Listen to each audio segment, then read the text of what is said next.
Hi friends, നമ്മുടെ YouTube ചാനലിലേക്ക് എല്ലാവർക്കും സ്വാഗതം.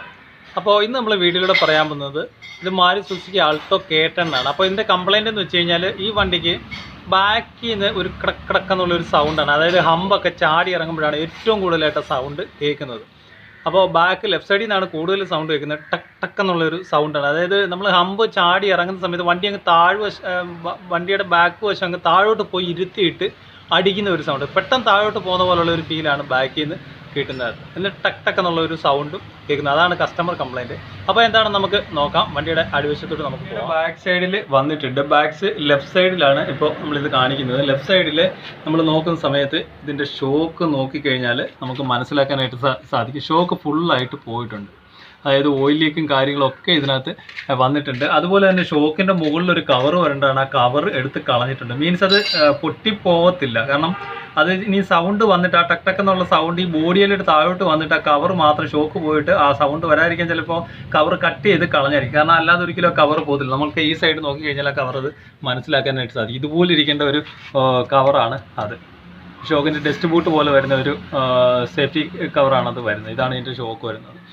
അപ്പോൾ ഈ സൈഡ് നമ്മൾ നോക്കുന്ന സമയത്ത് ഷോക്ക് ഫുള്ളായിട്ട് ലീക്കാണ്. അത് നമുക്ക് നോക്കിയാൽ മനസ്സിലാവും. ഫുള്ളായിട്ട് ഓയിൽ ലീക്കും കാര്യങ്ങളൊക്കെയാണ് വന്നിരിക്കുന്നത്. അപ്പോൾ ഷോക്ക് എന്തായാലും നമുക്ക് അഴിച്ചെടുക്കാം. ഷോക്ക് എന്തായാലും മാറി വെക്കത്തുള്ളൂ. കാരണം അതിൻ്റെ ഡിസ്ട്രിബ്യൂട്ടും കവറും ഒന്നും ഇതിനകത്ത് ഇല്ല. അപ്പോൾ ഷോക്ക് നമുക്ക് അഴിച്ചെടുക്കാം. അഴിച്ചെടുത്തിട്ട് പുറത്തെടുത്തിട്ട് കണ്ടീഷൻ നോക്കാം. അപ്പോൾ ഈ കവർ എങ്ങനെയോ കട്ട് ചെയ്ത് കളഞ്ഞാണ്. കാരണം അത് താഴോട്ട് വന്നിട്ട് താഴെ കിടന്ന് അടിക്കേണ്ടെന്ന് വിചാരിച്ച് കട്ട് ചെയ്ത് കളഞ്ഞായിരിക്കും. പക്ഷേ എന്തായാലും നമുക്ക് ഷോക്ക് അഴിച്ചെടുക്കേണ്ടതായിട്ടുണ്ട്. അപ്പോൾ ഷോക്ക് അഴിച്ചെടുക്കാനായിട്ട് ഇതാണ് ഇതിൻ്റെ ഒരു ബോൾട്ട് വരുന്നത്, ഒരു നട്ട് വരുന്നത്. ഈ ഭാഗത്ത് നട്ടാണ് വരുന്നത്. അപ്പോൾ മുകളിൽ നമുക്ക് അഴിക്കാനായിട്ട് അവിടെ ഒരു നട്ടുണ്ട്. അപ്പോൾ അത് നമുക്ക് അഴിച്ചെടുക്കാം. അപ്പോൾ താഴത്തെ 17ൻ്റെ നട്ട് നമുക്ക് അഴിക്കണം. മുകളിൽ വരുന്നത് ഈ ഭാഗത്ത് 17ൻ്റെ ഒരു നട്ടുണ്ട്. നമുക്ക് നോക്കിയാൽ മനസ്സിലാവും അത് 17ൻ്റെ ഒരു നട്ടാണ്. അപ്പോൾ അത് അഴിക്കാനായിട്ട് നമുക്ക് പുറത്തുനിന്ന് ലോഡ് ചെയ്ത് അഴിക്കാനായിട്ട് സാധിക്കും. അതപ്പോൾ എങ്ങനെയാണെന്ന് നോക്കാം. നമ്മളൊരു എക്സ്റ്റൻഷൻ ഇട്ട് കഴിഞ്ഞാൽ ഈ ഭാഗത്ത് ഈ ബോൾട്ടിൻ്റെ 17 ഈ ബോൾട്ട് ഈ ഭാഗത്തായിട്ട് വന്ന് കിടപ്പുണ്ട്. അപ്പോൾ ഇതിൽ നമുക്ക് ഹോൾഡ് ചെയ്തുകൊണ്ട് 17ൻ്റെ റിങ് ഇതിൻ്റെ അടിയിൽ റിങ്ങോ കോമ്പി അടിയിൽ വെച്ച് കഴിഞ്ഞാൽ നമുക്ക് ഈ ബോൾട്ട് ഊരിയെടുക്കാനായിട്ട് സാധിക്കും. അപ്പോൾ താഴെ എല്ലാം 17 സൈസ് തന്നെയാണ് വരുന്നത്. അപ്പോൾ അഴിച്ചെടുത്തിട്ട് നമുക്ക് ഷോക്ക് വെളിയിലെടുക്കാം. ഇപ്പോൾ ഷോക്ക് അഴിച്ചു വെച്ചിട്ടുണ്ട്. ഇതാണ് ഇതിൻ്റെ ലെഫ്റ്റ് സൈഡിലെ ഷോക്ക്. ലെഫ്റ്റ് സൈഡിലെ ഷോക്ക് നോക്കി കഴിഞ്ഞാൽ മനസ്സിലാവും. ഫുള്ളായിട്ട് പെട്ടെന്ന് താഴോട്ടങ്ങ് പോവുകയാണ് ഷോക്ക്.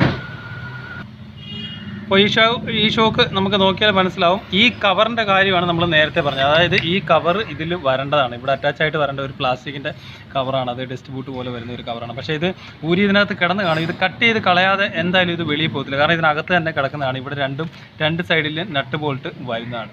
അപ്പോൾ ഈ മുകളിൽ വരുന്നത് നട്ട് ബോൾട്ട് ഇത്രയും നമ്മൾ വെളിയിൽ നിന്ന് അഴിച്ചത് ഇത്രയും നീളമുള്ള നട്ട് ബോൾട്ടാണ് വരുന്നത്. താഴെ വരുന്നത് ഇതിന് 17ൻ്റെ നട്ട് മാത്രമാണ് വരുന്നത്. അപ്പോൾ ഈ ഷോക്കിൻ്റെ കണ്ടീഷൻ നമുക്ക് നോക്കിയാൽ മനസ്സിലാവും. നമ്മൾ പ്രസ് ചെയ്യുന്ന സമയത്ത് പെട്ടെന്ന് അങ്ങ് അകത്തോട്ട് പോവാണ്. ഓയിൽ ഷോക്കാണ് ഇത് കിടക്കുന്നത്. അതാണ് ഈ ലീക്ക് വരാനുള്ള കാരണം കൂടുതലായിട്ടും. പക്ഷേ ഇത് നമ്മൾ പ്രസ് ചെയ്യുന്ന സമയത്ത് ഫുള്ളായിട്ട് അകത്തോട്ട് പോവാണ്. അതായത് ഒരു ആക്ഷനും ഇതിനകത്ത് ഇല്ല. ശരിക്കും പറഞ്ഞാൽ താഴോട്ട് നല്ല ഹാർഡായിട്ട് പോകണം, മേളിലോട്ട് നല്ല ഇതിലായിട്ട് വരേണ്ട ഷോക്കാണ്. ഇതിപ്പോൾ ഒരു ആക്ഷനും ഇതിനകത്ത് ഇല്ല. ഇത് ലെഫ്റ്റ് സൈഡിലാണ്. ഇനി ഇത് റൈറ്റ് സൈഡിലെ ഷോക്ക് നമ്മൾ നോക്കുന്ന സമയത്ത് ഓൾറെഡി ഇതിനകത്ത് ലീക്ക് നമുക്ക് കാണാനായിട്ട് സാധിക്കും. ഇതിനകത്ത് ആക്ഷൻ വലിയ കുഴപ്പമില്ല, പക്ഷേ ഓയിൽ ലീക്ക് ആവാൻ തുടങ്ങിയിട്ടുണ്ട്. ഇത് നോക്കിയാൽ മനസ്സിലാവും. അപ്പോൾ ഇതാണ് ഇതിൻ്റെ ഷോക്ക്. അപ്പോൾ ഇത് ഓയിൽ ടൈപ്പ് ഷോക്കാണ്. നമ്മൾ എടുത്തേക്കുന്നത് പുതിയ 2 ഷോക്ക് ഗ്യാസ് ടൈപ്പ് ഷോക്കാണ് എടുത്തേക്കുന്നത്. ഇതാണ് ഇതിൻ്റെ ഗ്യാസ് ടൈപ്പ് ഷോക്ക്. അതിൽ ഗ്യാസ് ടൈപ്പ് എന്ന് എഴുതിയിട്ടുണ്ട്. അപ്പോൾ ഇത് പ്രസ് ചെയ്യുമ്പോൾ നമുക്ക് നോക്കാം. ഇത് പ്രസ് ചെയ്ത് കഴിഞ്ഞാൽ നമുക്ക് തന്നെ ഓട്ടോമാറ്റിക്കായിട്ട് ഗ്യാസ് ടൈപ്പ് ഷോക്ക് ആകുമ്പോൾ ഓട്ടോമാറ്റിക്കായിട്ട് ഫുള്ളായിട്ട് റിലീസായിട്ട് വരും. അതുപോലെ തന്നെ ഇത് നമുക്ക് നോക്കാം, ഫുള്ളായിട്ട് റിലീസായിട്ട് വരും. അത് ഗ്യാസ് ടൈപ്പ് ഷോക്ക് വരുമ്പോൾ നമ്മൾ പ്രസ് ചെയ്ത് കഴിഞ്ഞാൽ തന്നെ റിലീസാവും. പക്ഷേ ഓയിൽ ടൈപ്പ് ഷോക്ക് അങ്ങോട്ട് പ്രസ് ചെയ്യുമ്പോഴും അതുപോലെ തന്നെ പുറത്തോട്ട് പ്രസ് ചെയ്യുമ്പോഴും ഹാർഡിലായിരിക്കണം വരേണ്ടത്. അപ്പോൾ ഇത് ഓയിലേക്ക് കണ്ടാൽ തന്നെ മനസ്സിലാവും. ഇത് താഴോട്ട് പോകുമ്പോൾ വെറും ഫ്രീ ആയിട്ടങ്ങ് പോവാണ്. ഒരു ആക്ഷനും ഇല്ല. പക്ഷേ ഇത് നോക്കുമ്പോൾ ഇതിന് വലിയ കുഴപ്പമില്ല, നല്ല രീതിയിൽ താഴുന്നില്ല. പക്ഷേ ഓയിലേക്ക് വന്നു തുടങ്ങി. ഇത് കുറച്ചുകൂടി ഓടി കഴിയുമ്പോഴത്തേക്ക് ഇതിനകത്ത് നിന്നും ഈ അവസ്ഥ ആവാൻ തുടങ്ങും. അപ്പോൾ എന്തായാലും ഷോക്ക് നമുക്ക് ഫിറ്റ് ചെയ്യാം. ഇതിൻ്റെ ഷോക്ക് ഫുൾ ടൈറ്റ് ചെയ്തിട്ടുണ്ട്. ഇവിടെ വരുന്ന 17ൻ്റെ ബോൾട്ടിനായിട്ട് ഇവിടെയാണ് വരുന്നത്. ഇത് പുറത്തുനിന്ന് നമുക്ക് ബോക്സ് ഉപയോഗിച്ച് എക്സ്റ്റൻഷൻ വെച്ചിട്ട് അഴിക്കാനായിട്ട് സാധിക്കും. അതുപോലെ തന്നെ ഇവിടെയും 17ൻ്റെ നട്ടാണ് വരുന്നത്. അപ്പോൾ ഈ സൈഡിൽ റൈറ്റ് സൈഡിലെ ഷോക്ക് നമ്മൾ ഫിറ്റ് ചെയ്ത് കഴിഞ്ഞു. അതുപോലെ തന്നെ ലീക്ക് ഉണ്ടായിരുന്ന കൂടുതലും പ്രശ്നം ഉണ്ടായിരുന്ന ഷോക്ക് ലെഫ്റ്റ് സൈഡിലാണ്.